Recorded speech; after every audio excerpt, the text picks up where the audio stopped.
Hello everyone, this is Shravanti. Welcome to my YouTube channel Smart Way Classes. So ఇప్పటివరకు planning part 1, part 2లో definition నుంచి types, why it need for India and evaluation and types of plannings like Visvesvaraya, Congress plan, what is Niti Aayog, ఇవన్నీ మనం నేర్చుకున్నాము. Now let will begin the session with part 3 of the planning. Okay, then today's topics we covered here. Planning in pre-1991 or pre-reforms plans. Okay, next, Harrar-Domer model, Nehru-Mahalanobis model, and what is Gandhian strategy. Let's begin the session now. So first of all, we have to know what is the strategy of planning in India. Okay, we'll discuss. First, planning in pre-1991 or pre-reforms phases. అంటే ఏంటి? Between 1950s మరియు 1919లో మన దేశం ఓకేనా more incline towards public sector with a private sector. అంటే చాలా దేనిపైన concentration చూపించిందమ్మా? ఎక్కువగా చాలా కాన్సన్ట్రేషన్ పబ్లిక్ సెక్టార్ మీద చూపించింది. Okay, so what are the strategy we adapted? Okay, ఎప్పుడు ఇన్ బిట్వీన్ 1950 మరియు 1990లో what was the strategy adapted by our nation? Okay, so first one is reliance on public sector. అంటే ఏంటి? Public sector పైన చాలా మనము ఇంట్రెస్ట్ చూపించాము, చాలా డిపెండ్ అయ్యాము. Okay, next controlled expansion of private sector. Private సెక్టార్ని కొంచెం కొన్ని లిమిటేషన్స్ పెట్టాము. Okay, next development and establishment of heavy industries like iron and steel. Okay, so ఏమంటున్నారు ఇక్కడ? More focus on heavy industries and iron like steel ఇవన్నీ అంటున్నారు అనమాట. Involve looking trade strategies ఎలా ఉన్నాయి అనేది. సో చూడండి, ప్లానింగ్ ఇన్ 1991 అప్పుడు ఎలా ఉంది అండ్ ప్రీ రీఫార్మ్స్ ఫేజ్లో ఏమైందంటే మోర్ ఫోకస్ ఎందులో? ప్రభుత్వ సెక్టార్ పైన మనం ఫోకస్ చూపించాము అండ్ ప్రైవేట్ సెక్టార్ని కొంచెం కంట్రోల్డ్ చేస్తూ ఉన్నాము, కొంచెం లిమిట్ ఎక్స్పాన్షన్ చేశాము. మోర్ ఫోకస్ ఆన్ భారీ తరహా పరిశ్రమలలో మనం ఫోకస్ చేశాము. అండ్ అంటే భారీ తరహా అంటే ఏంటి? ఐరన్, స్టీల్ అలాంటివి. And involve looking trade policies, these are the strategies. ఇవన్నీ మనం అడాప్ట్ చేసుకున్నాం. ఓకే, నెక్స్ట్ ఏంటిదంటే బేస్డ్ ఆన్ ద స్ట్రాటజీస్. ఇప్పుడు చూసాం కదా ఏంటి అవి? Reliance on public sector, private సెక్టార్ని కంట్రోల్ చేయటం, development establishment of heavy industries like iron, steel and involve looking trade strategies. దీన్ని బట్టి, ఈ స్ట్రాటజీస్ని బట్టి మనం ఏం చేస్తాం? Based on the above strategy several plannings were adapted. Okay, several plannings were adapted. What are they? Harrod Domar model, Nehru Mahalanobis and Gandhian strategy. Harrod Domar model ఎప్పుడు adapt చేసుకున్నామండి? Adapted in the first 5-year plan. మొదటి పంచవర్ష ప్రణాళికలో మనం ఈ హారర్-డోమర్ మోడల్ని మనం అడాప్ట్ చేసుకున్నాం. In case of Nehru Mahalanobis model ఇది ఎప్పుడు అడాప్ట్ చేసుకున్నాము? ద్వితీయ పంచవర్ష ప్రణాళికలో, సెకండ్ పంచవర్ష ప్రణాళికలో దీన్ని మనం అడాప్ట్ చేసుకున్నాము. Next Gandhian strategy. ఈ మోడల్స్ని మనం అడాప్ట్ చేసుకున్నాము అని చెప్తున్నారు. బేస్డ్ ఆన్ అబోవ్ అంటే reliance on public sector, private సెక్టార్ని కొంచెం రెగ్యులేట్ చేయడం ఇలాంటివి అన్నమాట. So first we have to discuss about what is Harrod Domar model. అంటే ఏంటి ఇది? ఈ ఎకనామిస్ట్లు ఏంటంటే Harrod from UK, okay, Domar from USA. Okay, Harrod from UK and Domar from USA. ఓకేనా, ఇతను వేరే కంట్రీ నుంచి, ఈ ఎకనామిస్ట్ వచ్చేసి వేరే కంట్రీ నుంచి. కానీ వీళ్ళిద్దరు చేస్తుంది ఏంటి? Models, that is economic models. ఎలా ఉంటే అసలు ఈ మోడల్ని మనం ఎట్లా లైక్ డెవలప్మెంట్ చేయాలి అండ్ సెవరల్ ప్లానింగ్స్ని వీళ్ళు ఎకనామిస్ట్ ఎలా చేశారు అంటే వీళ్ళు ఇన్వెస్ట్మెంట్ని బట్టి చేశారా లేకపోతే గ్రోత్ని అనాలిసిస్ చేశారా ఇవన్నీ సెవరల్గా హరాల్డ్ ఎకనామిక్ మోడల్ వేరే ఉండే అండ్ డోమర్ మోడల్ వేరే ఉండే. సో ఇందులో వీళ్ళు చెప్పింది ఏంటంటే first of all it's very important we have to know about in case of మనకి ఇంటర్వ్యూలో క్వశ్చన్ అడిగినా ఇలా మనం ఈజీగా చెప్పొచ్చు. She the emphasized on the role of capital accumulation. Capital accumulation is dual character. నేను చెప్తాను what is what and that is it increase the national income. Okay and it is also increase the production of capacity. ఎప్పుడైనా గుర్తుపెట్టుకోండి, income ఉందంటే అది demand side రోల్ని చూపిస్తుంది, production ఉందంటే అది supply side రోల్ని చూపిస్తుంది ఎప్పుడైనా. ఓకేనా, గుర్తుపెట్టుకోండి. ఈ టూ మోడల్స్ ఏం చెప్పాయి అని అంటే it increase the national income అంటే ఎప్పుడైతే నేషనల్ ఇన్కమ్ ఇంక్రీజ్ అవుతుందో అప్పుడు అది డిమాండ్ సైడ్ రోల్ని చూపిస్తుంది. ఓకేనా, ప్రొడక్షన్ కెపాసిటీ బాగా పెరిగితే అది సప్లై సైడ్ రోల్ని చూపిస్తుంది. సో క్యాపిటల్ అక్యుములేషన్ని వీళ్ళు ఫాలో అయ్యారు. ఈ క్యాపిటల్ అక్యుములేషన్ అనేది టూ డ్యూయల్ క్యారెక్టర్ని కలిగి ఉంటుంది. అది ఒకటి ప్రొడక్షన్ సైడ్, ఇంకొకటి వచ్చేసి మనకి డిమాండ్ సైడ్ రోల్. డిమాండ్ ఉందంటే ఇన్కమ్ ఓరియంటెడ్, ఓకే, సప్లై ఉందంటే ప్రొడక్షన్ కెపాసిటీ ఓరియంటెడ్. ఇది గుర్తుపెట్టుకోండి. సో ఇప్పుడు వీళ్ళు ఏమంటారనంటే ఈ హారడ్ డోమర్ ఏమంటారంటే long term run of economy ఉండాలి. ఓకేనా, దీనివల్ల గ్రోత్ వస్తుంది. గ్రోత్ అంటే అభివృద్ధి చెందుతుంది అంటారు. ఎందుకు?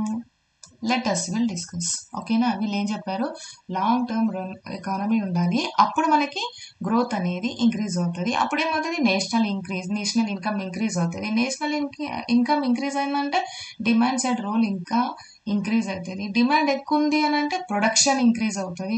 ప్రొడక్షన్ ఎక్కువ ఉంది, ప్రొడక్షన్ జనాలకి వస్తువులు ఎక్కువ కెపాసిటీ కావాలి అని అంటే మళ్ళీ ఏమవుతుంది, ఎంప్లాయ్మెంట్ ఆపర్చునిటీస్ కూడా ఇంక్రీజ్ అవుతాయి కదా. ఒక ఇండస్ట్రీలో ప్రొడక్షన్ అనేది ఇంక్రీజ్ అవుతుందంటే లేబర్ వాళ్ళు కూడా ఎక్కువ మంది అవసరం వస్తారు, రైట్. సో వాళ్ళకు కూడా ఎంప్లాయ్మెంట్ మళ్ళీ కావాలి అంటే ఎంప్లాయ్మెంట్ ఆపర్చునిటీస్ ఎక్కువ వస్తాయి. ఎంప్లాయ్మెంట్ ఆపర్చునిటీస్ ఎక్కువ వస్తున్నాయి అని అంటే వాళ్ళ దగ్గర మనీ ఉంటుంది.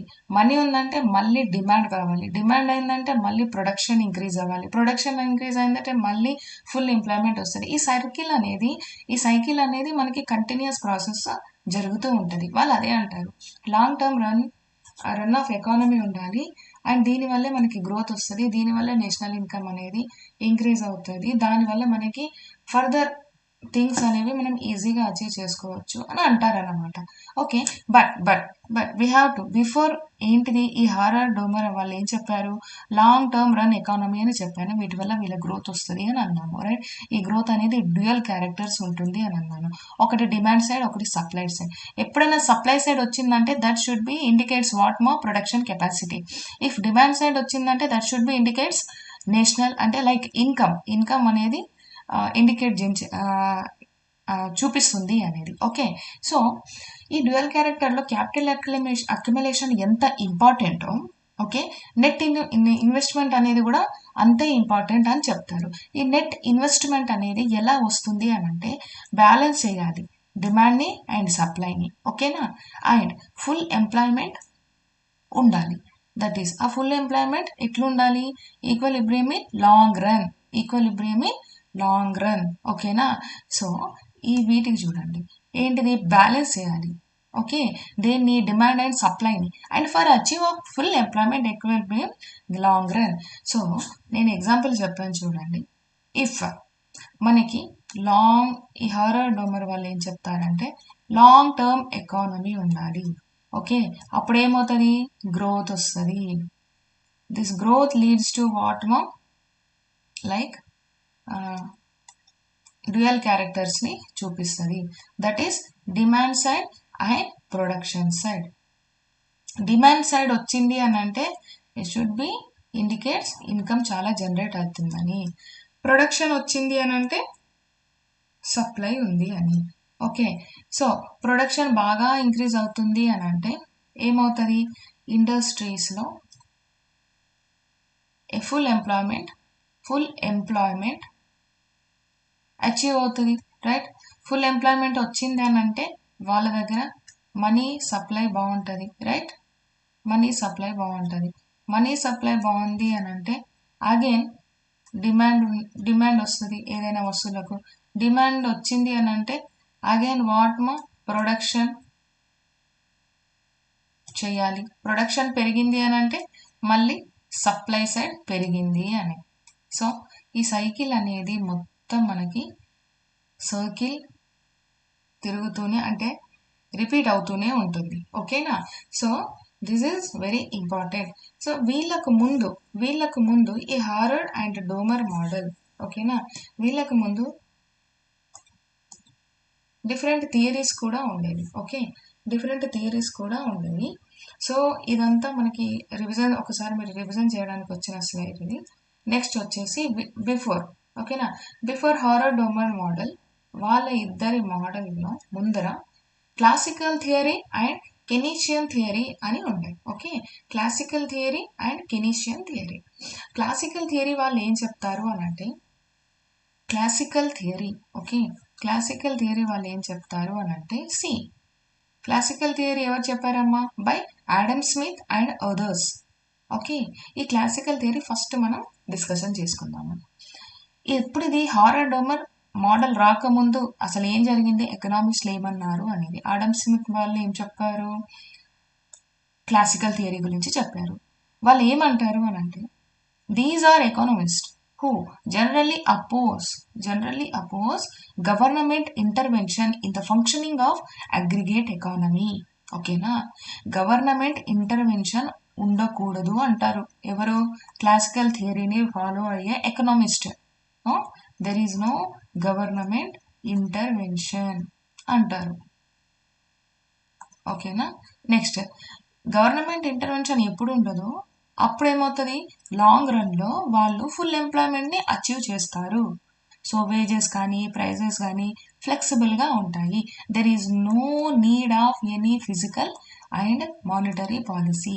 ఫిజికల్ అని అంటే బై గవర్నమెంట్ వాళ్ళ ద్వారా చేసేది, మానిటరీ అని అంటే బై ఆర్బీఐ వాళ్ళ ద్వారా చేసేది. వీళ్ళ ఎవరి ఇన్వాల్వ్మెంట్ లేకుండా ప్రశాంతంగా గవర్నమెంట్ ఇంటర్వెన్షన్ ఉండకూడదు. దానివల్ల లాంగ్ రన్ అవుతుంది ఎకానమీలో, but they will get full employment opportunities, ఓకేనా? వేజెస్ కానీ ప్రైజెస్ కానీ ఫ్లెక్సిబుల్గా ఉంటాయి. There is no need of physical and monetary policies అవన్నీ ఏముండవు అని అంటారు. In case of Keynesian theory, what happened? ఎవరు చెప్పారు? బై కెనీషియన్ అండ్ అదర్స్ టీమ్ ఉంటుంది, ఓకే? సో వీళ్ళు చెప్తారు? వీరు లాంగ్ టర్మ్ ఉండాలి అని అంటారు కదా, వీరు లాంగ్ టర్మ్ ఉండాలి ఎకానమీ అంటారు, ఓకే? వీళ్ళు చెప్తారు? Short term economy is good and government intervention ఉండాలంటారు, ఓకేనా? So these are economists who are in favor of general intervention by the state అంటే government in the aggregate economy, okay? వీళ్ళ Keynesian theory వాళ్ళు చెప్పేది the economy may not be in full employment, okay? వీళ్ళు ఏమంటారు? ఇందులో full employment వస్తుంది ఎప్పుడు long run ఉంటే. షార్ట్ రన్ ఉంటే ఫుల్ ఎంప్లాయ్మెంట్ రాకపోవచ్చు. In short run wages are rigid and the prices are sticky అని అంటారు. Next physical monetary policy needed. RBI ద్వారా వచ్చే పాలసీస్ కానీ గవర్నమెంట్ ప్రభుత్వం ద్వారా వచ్చే పాలసీస్ ఆర్ నీడెడ్ అని అంటారు. What happen? సో ఇది మీకు అర్థమవుతుందా?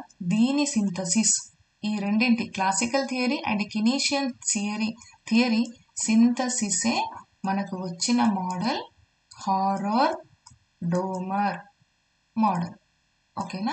హారర్ డోమర్ మోడల్ అన్నమాట. సో ఇది ఇప్పుడు మీకు అర్థమవుతుందా? హారర్ డోమర్ మోడల్ ఎప్పుడు వచ్చింది? ఫస్ట్ 5 year ప్లాన్లో మనం అడాప్ట్ చేసుకున్నాం. Nehru Mahalanobis model second 5 year plan. Gandhi strategy will discuss. So what happen? He is from UK and he is from USA, okay? So వాళ్ళు ఏం చెప్పారు? Long term economy is needed అని అన్నారు for growth, right? For growth. So they focused on capital accumulation. That capital accumulation has dual characters, that is demand side and the supply side. Supply side indicates income, okay, and this demand side indicates income, okay, and the supply side indicates what ma production capacity, okay. So ఈ రెండు మనకి capital అక్యుములేషన్లో dual క్యారెక్టర్ని చూపిస్తాయి. ఇంకొకటి ఏంటి, net investment ఉండాలి. ఈ net investment ఎట్లా ఉండాలి, it balance the demand and supply and for achievement of full employment and equilibrium in long run, okay. So before మనకి ఏముండే, okay, before Harrod-Domar model, Harrod-Domar model is a synthesis of classical theory and Keynesian theory, okay. In case of classical theory, what happened, there is no government intervention, okay, there is no government intervention, which is an economy has what ma long term. If having a long term economy, what happened, it leads to the growth, ఓకేనా. So growth ఉంటుంది అని అంటున్నారు అనమాట. Growth ఉంటే ఏమవుతుంది, they will achieve full employment. Full employment ఉంటే ఏమవుతుంది, ఓకేనా, డిమాండ్ ఉంటుంది. ఏదైనా వస్తువుకి డిమాండ్ ఉంది అని అంటే production capacity will increase. If production capacity will increase, what happen, మళ్ళీ మనకి కావాల్సిన వస్తువులను మళ్ళీ డిమాండ్ ఉంటుంది, మళ్ళీ ప్రొడక్షన్ పెరుగుతుంది, మళ్ళీ ఎంప్లాయ్మెంట్ ఆపర్చునిటీస్ పెరుగుతూ ఉంటాయి. ఈ సైకిల్ అనేది తిరుగుతూ ఉంటుంది. సో క్లాసికల్ థియరీలో వేజెస్ కానీ ప్రైజెస్ కానీ చాలా ఫ్లెక్సిబుల్గా ఉంటాయని అంటారు. ఇన్ కేస్ ఆఫ్ కెనీషియన్ థియరీ ఏమవుతుంది, దెర్ ఈజ్ షార్ట్ రన్ ఉంటుంది ఎకానమీ అండ్ గవర్నమెంట్ ఇంటర్వెన్షన్ ఉంటుంది, ఓకేనా. సో షార్ట్ రన్ కెపాసిటీ కాబట్టి మనం ఫుల్ ఎంప్లాయ్మెంట్ గురించి ఎక్కువగా మాట్లాడలేము, okay. So wages are rigid and prices are sticky, ఓకేనా.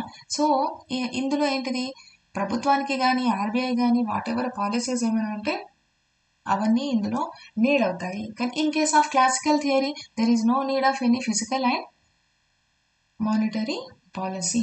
సో హియర్ ఇన్ క్లాసికల్ థియరీలో ద అగ్రిగేట్ సప్లై కర్వ్ ఎట్లుంటుంది, వర్టికల్లో ఉంటుంది. In case of Keynesian aggregate supply is upward డైరెక్షన్లో ఉంటుంది. ఇంపార్టెంట్, కెనీషియన్లో సప్లై అప్వర్డ్లో ఉంటుంది, క్లాసికల్ థియరీలో కర్వ్ అనేది వర్టికల్లో ఉంటుంది, ఓకేనా. If any rise in aggregate demand will increase the prices, not the production, okay. Next ఇక్కడ చూడండి, కెనీషియన్లో any rise in aggregate demand might rise the production as well. ఇలాంటివి యూపీఎస్లో చాలా ఇంపార్టెంట్. యూపీఎస్సీ కీవర్డ్స్ ఇప్పుడు గ్రూప్ 1 కూడా ఇలాగే ఫాలో అవుతుంది. సో ఇలాంటి కీవర్డ్స్ చాలా ఇంపార్టెంట్, మైట్, మే, ఆర్ ఇలాంటివి, ఓకే. సో ఇప్పుడు ఓవర్ వ్యూ చూద్దాం, overview of Harrod-Domar model, okay. So Harrod-Domar model has what మా dual characters, right. So that is what, demand and supply. So demand ఉందంటే that is income side, right, it indicates income side. Supply ఉందంటే it focus on production side, ఓకేనా. If increase the production capacity at certain point, okay, increase the full employment, ఓకేనా. Full employment ఉందంటే increase the income of the people, right. If increase the income of the people, the demand more. If they demand more, the production capacity will increase. If production capacity will increase, what happened? Then again, in industry, they got more employment opportunities, and more employment opportunities ఉన్నాయంటే again they demand more, ఓకేనా. So supply ఇవన్నీ మనకి సర్కిల్లో, ఒక సైకిల్లో అవుతూ ఉంటుంది, ఓకేనా. It's very important. సో ఈ క్లాసికల్ థియరీ, కెనీషియన్ థియరీ సింథసిస్ ఆ బై ప్రొడక్ట్ మన Harrod-Domar మోడల్, ఓకేనా. Harrod-Domar మోడల్ ఫార్ములా జీడిపి గ్రోత్ని ఎలా చూస్తారు, వాళ్ళిద్దరు ఎలా చేశారు అని అంటే, ఈయన వేరే కంట్రీలో ఉన్నా, ఈ సార్ వేరే కంట్రీలో ఉన్నా, ఓకే, యూఎస్ఏ కదా. సో వీళ్ళిద్దరు ఉండగానే వాళ్ళ వ్యూస్ సేమ్ ఉండే, ఓకే. సో వాళ్ళ జీడిపి గ్రోత్ ఎలా ఉంటుంది అని అంటే, జస్ట్ తెలుసుకోండి జీడిపి గ్రోత్ వాళ్ళు ఎలా తీసుకున్నారు ఫార్ములా అని అంటే, savings rate by capital output ratio, ఓకేనా. సేవింగ్స్ రేట్ అంటే మనకు తెలుసు ఎలా పొదుపు చేస్తాము, ఓకేనా. సో పొదుపు rate, then capital output ratio. Capital output ratio అంటే ఏంటిదని అంటే, the amount of capital needed to produce 1 unit of output, ఓకేనా. క్యాపిటల్ ఉండాలి, 1 యూనిట్ ఆఫ్ అవుట్పుట్కి ఎంత క్యాపిటల్ అనేది అవసరం అనేదే capital output ratio. Okay, so this is horror డోమర్ formula. Okay, next Nehru Mahalanobis model. Nehru Mahalanobis model ఒకటే చెప్తాను, హెవీ ఇండస్ట్రీస్, ఇండస్ట్రియలైజేషన్ అవ్వాలి వాళ్ళకి. హెవీ ఇండస్ట్రీస్ పైన ఫోకస్ చేశారు వాళ్ళు చాలా. నెహ్రూ మహాలనోబిస్ మోడల్. ఓకేనా, they focused on investment heavy industries and capital good industries. ఓకేనా, క్యాపిటల్ గుడ్ ఇండస్ట్రీస్ పైన, తర్వాత ర్యాపిడ్ ఎకనామిక్ డెవలప్మెంట్ ఉండాలి అని చెప్పారన్నమాట. ర్యాపిడ్ ఎకనామిక్ డెవలప్మెంట్ ఉండాలి అని అంటే పెద్ద పెద్ద పరిశ్రమలను మనము ఇక్కడ ఎస్టాబ్లిష్మెంట్ చేయాలి, అప్పుడు మనకి ర్యాపిడ్ ఎకనామిక్ డెవలప్మెంట్ అవుతుంది అనేది ఈ నెహ్రూ మహాలనోబిస్ మోడల్. ఓకేనా, they focused on investment in heavy industries and capital good industries to achieve rapid economic development. So Nehru Mahalanobis model, ఓకేనా, this strategy was based on 2 sector model. ఓకేనా, అక్కడ డ్యూయల్ క్యారెక్టర్ ఉండే, demand side ఉండే and supply side ఉండే. ఇక్కడ వీళ్ళ ఇద్దరు ఇక్కడ 2 సెక్టార్ మోడల్ ఏంటో చూద్దాం. ఒకటి కన్స్యూమర్ గూడ్ సెక్టార్, ఇన్ కేస్ ఇంకొకటి ఏంటి, ఇది కన్స్యూమర్ గూడ్ సెక్టార్, ఇంకొకటి capital good sector. Nehru Mahalanobis model ఏం ఏంటి అని అంటే to make the economy self-reliant, and over the capital constraint. ఓకేనా, so this is very important. Nehru Mahalanobis వచ్చింది అని అంటే హెవీ ఇండస్ట్రీస్ పైన ఫోకస్ చేసిందని. సో ఈ స్ట్రాటజీలో 2 సెక్టార్స్ ఉంటాయి, that is consumer good and ఇంకొకటి ఏంటిది క్యాపిటల్ గుడ్ సెక్టార్స్. మెయిన్లీ దీని ఏమేంటి అని అంటే ఎకానమీ సెల్ఫ్ రిలయంట్గా ఉండాలి అని. ఓకే, సో నెక్స్ట్ వచ్చేసి మనది it was a long term strategy. ఓకేనా, వీళ్ళు కూడా లాంగ్ టర్మ్ స్ట్రాటజీని ఫాలో అయ్యారు. It was adopted in second 5-year plan and continued till the 5th 5-year plan. Okay, so these are the important lines, these are the important area of Nehru Mahalanobis model. So what is Gandhian strategy? Plans లో మనం చూసుకున్నాం, Gandhian plan లో by Acharya Shriman Narayan Agarwal. In 1944. Gandhian plan లో మనము ఎవరు draft చేశారు అని అంటే ఈ నేమ్ ఇంపార్టెంట్ అని చెప్పాను, ఆచార్య శ్రీమన్ నారాయణ అగర్వాల్ ఇన్ 1944. ఈ గాంధీయన్ స్ట్రాటజీలో కూడా మనకి 2 ఆబ్జెక్టివ్స్, లైక్ నెహ్రూ మహాలనోబిస్ లో కూడా dual character, in case of Harrod Domar లో కూడా డ్యూయల్ క్యారెక్టర్. ఓకేనా, అలాగే గాంధీయన్ స్ట్రాటజీలో కూడా 2 characters, 2 objectives. What is that? See, rise material as well as a cultural level of mass. Gandhian అంటేనే మనకి ఏంటిది, అప్పుడు అంటారు provide basic minimum standard of life, provide జీవిత ప్రమాణాలు. ఓకేనా, అన్నీ ఉండాలి, బేసిక్ నెసెసిటీస్ ఆఫ్ లైఫ్ అన్నీ ఉండాలి. అండ్ స్మాల్ స్కేల్ ఇండస్ట్రీస్ని అండ్ కాటేజ్ ఇండస్ట్రీని and grass root level, village లెవెల్లో మొత్తం ఎస్టాబ్లిష్మెంట్ చేయాలి అనేది గాంధీయన్ స్ట్రాటజీ. అది ఎవరు డ్రాఫ్ట్ చేశారు? ఆచార్య శ్రీమన్ నారాయణ అగర్వాల్ గారు. See, what is the Gandhian strategy? దేని మీద ఫోకస్ చేసింది? Scientific development of agriculture. ఓకేనా, rapid growth of cottage and village industries. Okay, next employment oriented planning than production oriented. ఎంప్లాయ్మెంట్ని జనరేట్ చేయండి, okay, than production oriented planning in Mahalanobis strategy అని అంటారనమాట. So ఇవి మనకి కావాల్సిన మొత్తం మోడల్స్. ఇప్పుడు నెక్స్ట్ వచ్చేవి మీకు ఇంకా డౌట్ ఉండకూడదు, వాటి క్లాసికల్, హారర్ రూమర్ ఇలా వచ్చింది, నెహ్రూ ఏముంది. Okay, so these are the important. So మీకు ఏమైనా డౌట్స్ ఉంటే కామెంట్ సెక్షన్లో అడగండి. మీకు ఏమైనా లైక్ ఏమైనా చిన్న డౌట్ ఉన్నా నన్ను కామెంట్ సెక్షన్లో అడగొచ్చు మీరు. These are the strategies planning in India. Okay,